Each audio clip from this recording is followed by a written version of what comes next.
said, it was like a pledge, and I needed to, sign my name and send it back to them, and they would keep a record, that you made this pledge that you were going to support Israel. And so it had some stipulations on there, military superiority, aid, what else? Oh, Jerusalem was the capital city. And I said, I'm not even sworn in yet. Can you give me a chance to get involved, to get inside the system, learn the issue, and then I'll get back to you? Brilliant, yeah. Common sense. Common sense, maybe, but not political practice. I was hounded from that moment on, whether it was a women's organization or an environmental organization. What I learned was that the operatives for the Israeli lobby, they control women's organizations, environmental organizations. It really didn't matter what peace organizations, everything is a fraud. And so I would say, okay, I want to get your endorsement from the environmentalists or the women's organizations.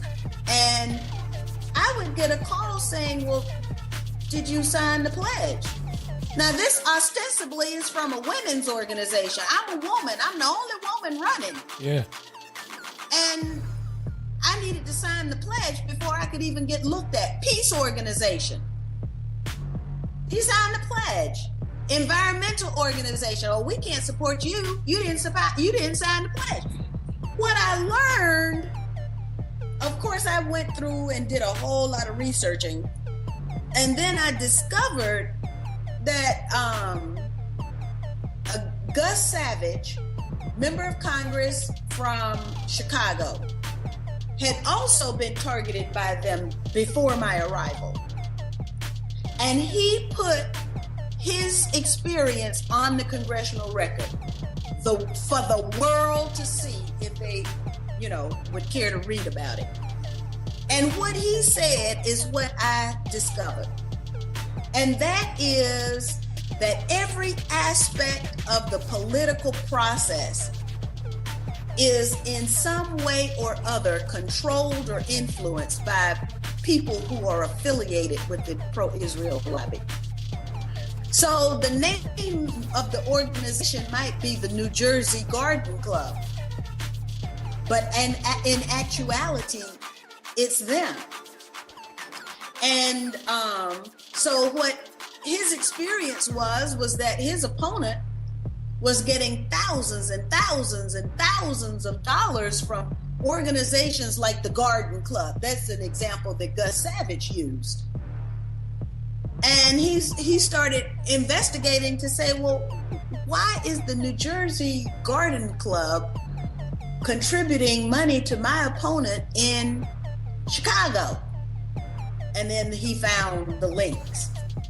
And that's what happened to me. I had people from all over the... Sensitive to the fact that people would pay for a fortune for just a tiny bit of speed, realized that if he laid a straight line from Chicago to New Jersey, he could do it 4 milliseconds faster.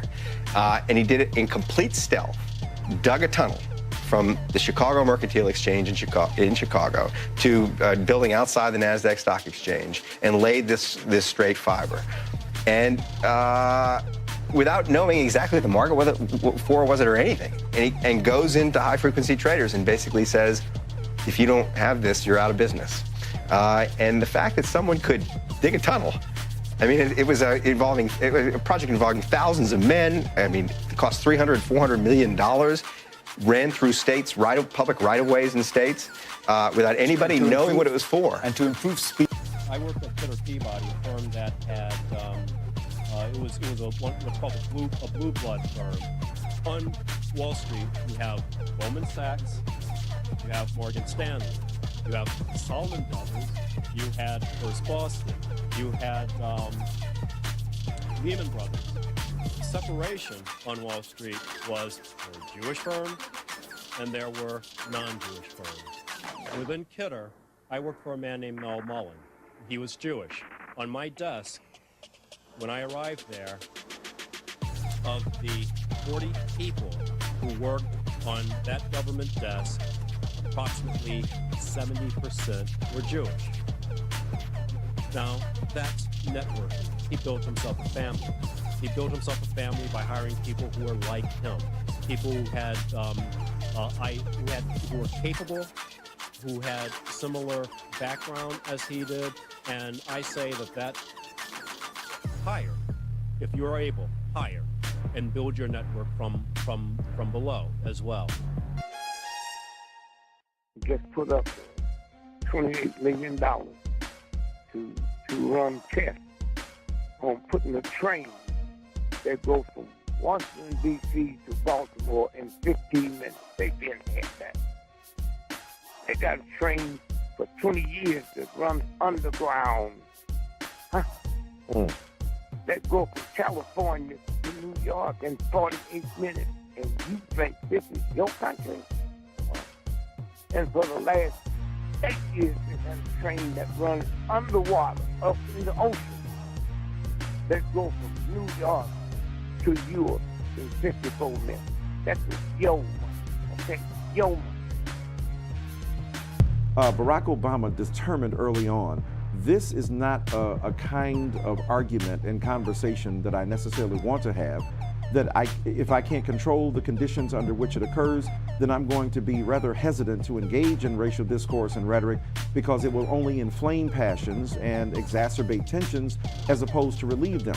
The problem, of course, is that when racial crises began to occur, when they began to flare along the trajectory of racial hostility, he was slow to the uptake. He was not really engaged with that issue, wanting and preferring to allow it to slide on the one hand. And when he did address the issue of race, occasionally would chide Black America and lecture them about their moral failings and their pathologies versus the kind of structural inequities that should be addressed. So that combination presented a very problematic, I think, situation for him racially. And then I'll end by saying this, as I argue in the book, you know, his strategies of strategic inadvertence, of making explicit his criticisms of Black people, but only implicit what he would do with white Americans, that difference, that contrast showed us Barack Obama's thinking about race and the difficulties he confronted as he tried to address it.